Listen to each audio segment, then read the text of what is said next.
Nagluto ho nga ni pala tayo dito ng halos 300 pirasong chicken joy ni Diwata.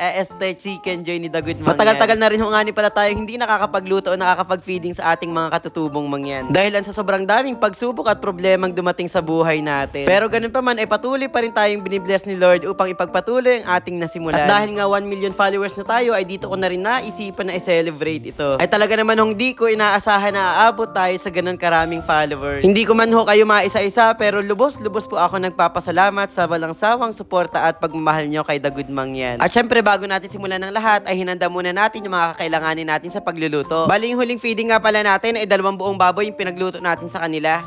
Ay kaya naman tinanong ko ang ating mga katutubong mangyan kung ano pa talaga yung mga gusto nilang matikmang pagkain. Ay sagot naman nila Jollibee naman daw sa sunod. Aba huy, alam din naman ng Jollibee Ay gustong gusto talaga nila makatikim ng fried chicken at saka pulang pansit o yung tinatawag nating spaghetti. O ay Jollibee, baka naman. Ay habang aning namimili ako din sa palengke ay marami din pala tayong mga followers. Ay matagal na talaga sila nag-aabang kay Dagood Mangyan at namatubad ang kanilang munting sana all. Ay dito talaga ako mas kilala sa pamimigay ng chocolate at teddy bear sa aking mga followers. Hindi talaga ganun kadali yung ginagawa natin. Kaya naman laki pasalamat ko sa lahat ng mga sumasama at mga nagba-volunteer sa mga bawat program na ginagawa natin kada buwan. Kung gusto mo mapabilang o sumama sa ating misyon ay pwede mo akong i-message dito sa Facebook page natin na Dagood Mangyan. Bali yung mga kasama ko pala dito ay may mga kanya-kanyang toka. Meron sa mga palaro, meron sa pagluluto ng ulam at meron din pagluluto sa kanin. Matagal na talaga nire-request ng ating mga katutubong mangyan na sana naman fried chicken at pulang pansit o spaghetti naman ang ating lutuin sa kanila. Alam kong hindi madali mga ginagawa natin kaya naman ang pagpuso at pag-share mo ng video ito ay malaking tulong na kay Dagood Mangyan para mas marami pa tayong matulungan. Kapag talaga may mga ganito akong ganap na pagkain ay sobrang nagagalak ang aming mga katutubong mangyan dahil makakatikim na naman sila ng masasarap na pagkain. Ay sa totoo lamang po talaga ang pangunahing pagkain ng aming mga katutubong mangyan, tribong buhid dito sa bundok ay kamote, saging at Singapore. Bibihira talaga sila makatikim o makabili ng mga ganitong pagkain maliban na lamang kung tag-anihan na ng mga mais sa kanila. At doon pa lang sila makakabili ng bigas at mga dilata katulad ng sardinas. Ay kaya naman talaga pinipilit ko makapagpakain sa kanila ng 3 beses kada buwan. Dahil kitang-kita ko talaga ang pananabik lalo ng aming mga batang mga katutubong mangyan kapag may mga ganito akong feeding program. Ay kaya naman po sa mga nakakaluwag dyan at sa mga gustong mag-sponsor sa mga outreach program ni Dagood Mangyan ay pwede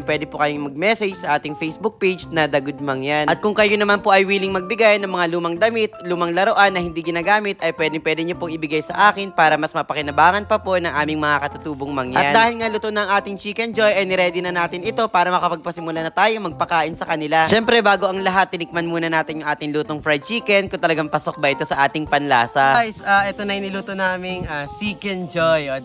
Kung merong chicken joy si Diwata, meron ding chicken joy si Dagood Mangyan. Tikman natin guys. Grabe ang crunchy oh. Yeah. Sarap. Yan, yung chicken joy ni Dagood Mangyan.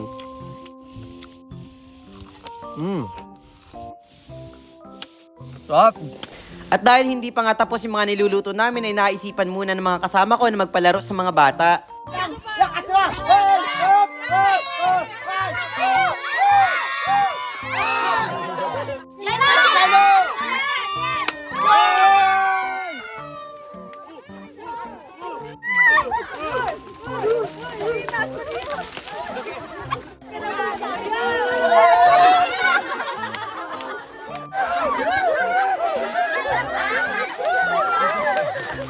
At dahil nga alam kong sabik ng ating mga katutubong mangyan na matikman ng ating pagkain, ay nilagay muna namin ito sa kanya-kanya lalagyan upang silang lahat ay mabigyan. Ay nagpapasalamat pala ako sa lahat ng mga nag-volunteers dito dahil hindi ko magagawa ito na mag-isa kung wala kayo. At syempre yung mga nag-i-sponsor po at nagsisend ng star sa atin ay dito po lahat napupunta ang mga binibigay ninyo.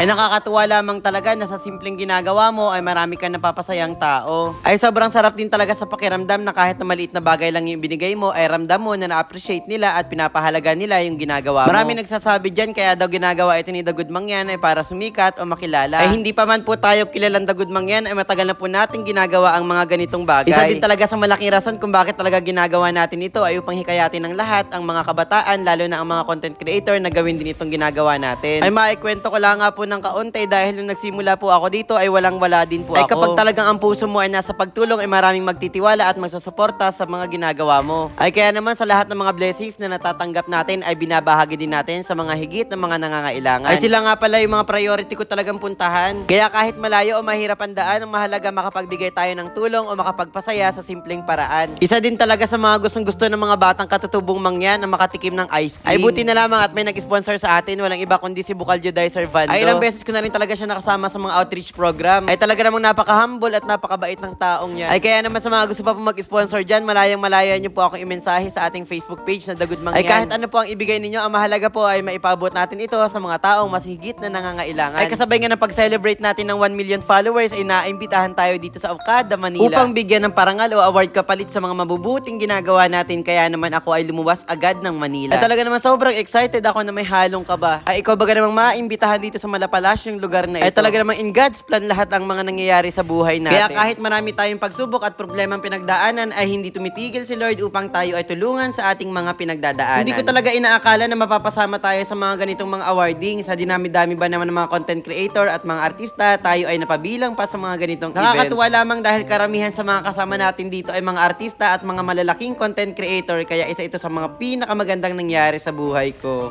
Isa din pala sa mga nakasama natin dito na nabigyan ng parangal ay walang iba kundi si Idol King Black. Ilang beses na din nga pala natin siya nakasama dito sa Oriental Mindoro. Bali nagsagawa nga pala siya ng isang malaking outreach program dito sa ating mga katutubong mangyan. Sobrang ako talaga ay nagagalak dahil ang dami nating nakilalang mga bagong kaibigan dito. Gusto ko lang pala i-congrats ang sarili ko na happy 1 million followers at congrats pa rin sa mga bawat achievements na natatanggap natin. Ay kaya naman lubos-lubos po ako nagpapasalamat sa lahat ng mga sumusuporta at nagmamahal kay Dagud Mangyan. Kaya sa mga hindi pa po naka-follow ay follow nyo na po ako at makakaasa kayo na ang bawat vlog natin ay magiging makabuluhan. Yun lamang po for today's video. Paalam!